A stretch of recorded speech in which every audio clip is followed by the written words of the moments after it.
Hi friends, இன்றைக்கி வந்து Mahanadi serial வந்து என்ன நடக்கும் அப்படின்னு பார்த்தீங்கன்னா, நம்ம யமுனா பார்த்தீங்கன்னா ரொம்ப வந்து கோவமாயிட்டா. ஏன்னா நம்ம விஜய்கிட்ட வந்து காவேரி வந்து போனாங்களே, அங்கே வந்து அழைச்சிட்டு வரதுக்காக நம்ம நிவின் வந்து போயிருக்காங்க. போயிட்டு வந்து கூப்பிட்டு வந்து வீட்டில் வந்து விட்டுருக்காங்க. விட்டதுக்கப்புறம் பார்த்தீங்கன்னா நிவின் வந்து கூட வரல, அவங்க வந்து வீட்டுக்கு போயிட்டாங்க ஒரு வேலையாக இருக்குன்னு. ஆனால் அந்த யமுனா வந்து அதை பற்றி புரிஞ்சுக்காமல் நம்ம எப்போவுமே நம்ம நிவினையும் காவேரி வந்து ரொம்ப வந்து சந்தேகப்பட்டுட்டே இருக்காங்க. அது சந்தேகப்பட்டு ரொம்ப கோவம் வந்து முத்துனதுனால வந்து அவங்க அம்மாட்ட கங்காட்ட அப்புறம் அவங்க பாட்டிட்டு எல்லாத்தையும் வந்து சொல்கிறாங்க. உண்மையை பூரா எல்லாமே சொல்கிறாங்க. ஆனால் எதுவுமே வந்து உண்மை கிடையாது, நம்மளுக்கு தெரியும். ஆனால் அவங்க வந்து எல்லாத்தையுமே சொல்லிகிட்டு இருக்காங்க. இவ திருட்டுத்தனமாக என் புருஷன் மேலே ஆசைப்பட்டுட்டு இருக்கா, அங்கே எங்கேன்னு சுற்றிக்கிட்டு இருக்கா, அங்கே போனேன் இங்கே போனேன் எல்லாமே பொய்யா சொல்லிகிட்டு இருக்கா.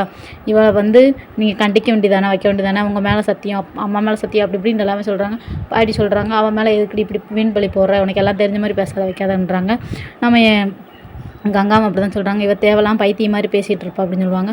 அதுக்கப்புறம் பார்த்தீங்கன்னா என்னடி இப்படிலாம் சொல்கிறா அப்படின்னு சொல்லி வந்து காவேரி பார்த்துக்க, அவள் பேச மாட்டா, அவள் எப்படி பேசுவா, ஏன்னா அவன் மேலே தான் தப்பு இருக்குது, அதனால் வந்து அவளை எதுவுமே பேசவே மாட்டா, வைக்க மாட்டா அப்படின்ட்டு வந்து நம்ம யமுனா வந்து நம்ம வந்து கத்தி நம்ம வந்து பேசுகிறோம். நம்ம காவேரிக்கு வந்து என்ன பதில் சொல்லனே தெரியாமல் வந்து காவேரி வந்து அப்படி நிற்கிறாங்க ஸ்டக்காகி. அவளை தான் இன்றைக்கி வந்து சீரியல் வந்து இப்படி தான் நடக்க போகுது. ஸோ ஓகே, பை பை, டாட்டா. இந்த வீடியோ பிடிச்சிருச்சுன்னா மறக்காமல் என்னோட சேனல் வந்து சப்ஸ்கிரைப் பண்ணி வச்சுக்கோங்க. ஓகே, பை பாய்.